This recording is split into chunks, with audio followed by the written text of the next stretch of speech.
سفارتکاری آرٹ اور سائنس دونوں ہے۔ سفارتکاری کے ذریعے قومیں اور ممالک اپنے سیاسی اور سیکیورٹی مفادات کا تحفظ یقینی بناتی ہیں۔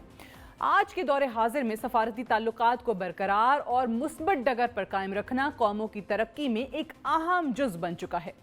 امریکی ڈیموکریٹ اور سابق کانگریس مین جان ڈنگل نے کہا تھا کہ war is failure of diplomacy.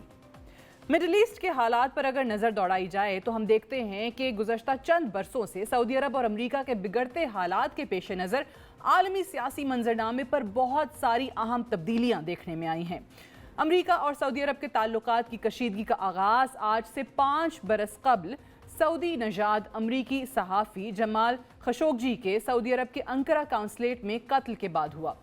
2 سال قبل فروری 2021 میں سعودی عرب اور بائیڈن انتظامیہ کے مابین تعلقات اس وقت مزید کشیدہ ہو گئے جب امریکی انٹیلیجنس رپورٹ کو پبلک کرتے ہوئے الزام عائد کیا گیا کہ سعودی ولی عہد محمد بن سلمان نے سعودی نژاد صحافی جمال خشوگی کو زندہ یا مردہ پکڑنے کی منظوری دی تھی۔ امریکی انٹیلیجنس رپورٹ کو سعودی حکومت کی طرف سے شدید تنقید کے بعد مکمل طور پر رد کر دیا گیا اور ریاض اور واشنگٹن کے تعلقات مزید سرمہری کا شکار ہو گئے۔ ایک طرف امریکہ اور سعودی عرب کے مابین سفارتی تعلقات میں تلخی پیدا ہو رہی تھی، دوسری جانب چین نے اپنی سفارتکاری کو بہتر بناتے ہوئے مشرق وسطیٰ میں امریکی خلا کو پر کرنے کے لیے قدم جمانے شروع کر دیے۔ 10 مارچ 2023 کو چینی سفارتکاری اس وقت دنیا کے سامنے آئی جب عالمی سیاسی منظرنامے پر ایک تہلکہ خیز پیش رفت ہوئی، جب چین کی ثالثی کے نتیجے میں ایران اور سعودی عرب نے اپنے سفارتی تعلقات میں بحالی کا اعلان کیا۔ مشرق وسطیٰ کے حریف ممالک کے درمیان ڈیل سے جہاں سعودی عرب اور ایران ایک دوسرے کے قریب آ گئے، وہیں پر چین مشرق وسطیٰ میں اپنا اثر و رسوخ بڑھانے میں کامیاب ہوا۔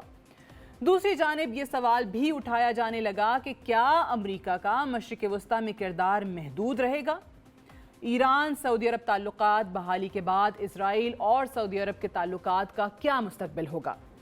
ایران سعودی عرب کے سفارتی تعلقات کی بحالی کے بعد ایک طرف واشنگٹن میں خاموشی کا سما تھا، جبکہ دوسری طرف اسرائیل سب سے زیادہ حیران، پریشان اور ناخوش تھا۔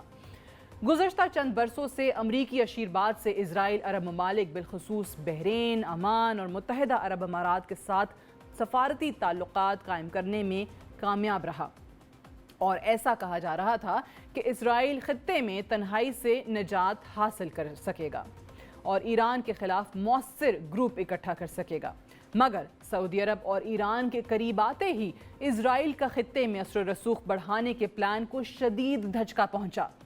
سعودی عرب ایران ڈیل نہ صرف چین کے لیے ون ون تھی بلکہ سعودی عرب کی سفارتی محاذ پر ایک بہت بڑی کامیابی گردانی جا رہی ہے۔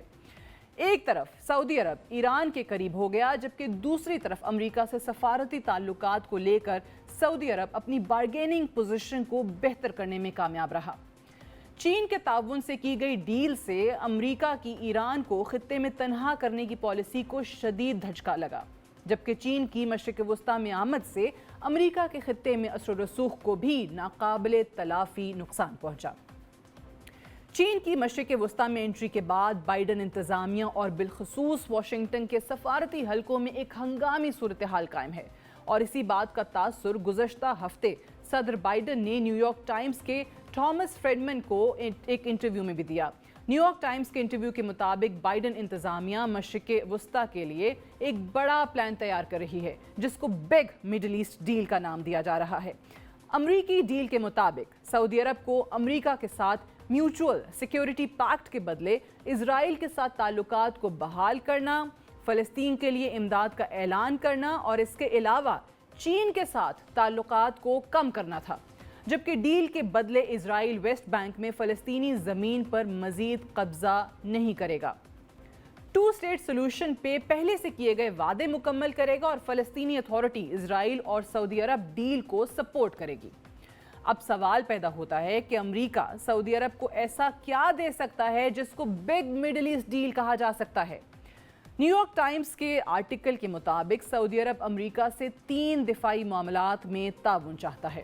ایک نیٹو جیسا سیکیورٹی معاہدہ جس کے تحت اگر سعودی عرب پر کوئی حملہ آور ہوتا ہے تو امریکہ سعودی عرب کے دفاع میں آئے گا۔ دوسرا، سول نیوکلیئر معاہدہ جس کی نگرانی امریکہ خود کر سکے۔ تیسرا، امریکہ کے ماڈرن سیکیورٹی نظام جیسے کہ terminal high altitude area defence anti ballistic defence system, جس کے ذریعے ایران سے فائر کیے گئے مڈ اور لانگ رینج میزائلوں کو روکا جا سکے۔ حالات کی سنگینی کے پیش نظر 28 جولائی کو امریکی صدر جو بائیڈن کو اپنے national security advisor Jake Sullivan کو ریاض بھیجوانا پڑا، جہاں ان کی ملاقات سعودی ولی عہد محمد بن سلمان سے ہوئی۔ وائٹ ہاؤس کے جاری کردہ بیان کے مطابق سعودی ولی عہد کے ساتھ ملاقات پہلے سے زیادہ پرامن اور خوشحال مشرق وسطیٰ کے لیے تھی۔ امریکی بگ مڈل ایسٹ ڈیل اس وقت منظر عام پر آئی جب گزشتہ 5 سال سے ریاض اور واشنگٹن کے مابین تعلقات شدید تلخی کا شکار ہیں، جبکہ سعودی عرب اور ایران کے مابین سفارتی تعلقات میں بحالی سے خطے میں حالات کی بہتری کی امید کی جا رہی ہے۔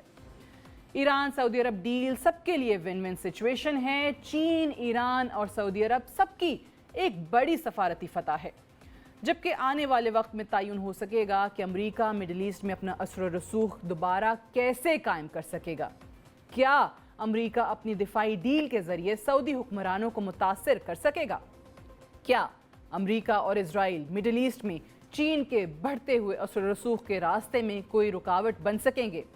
That we leave for the future to decide.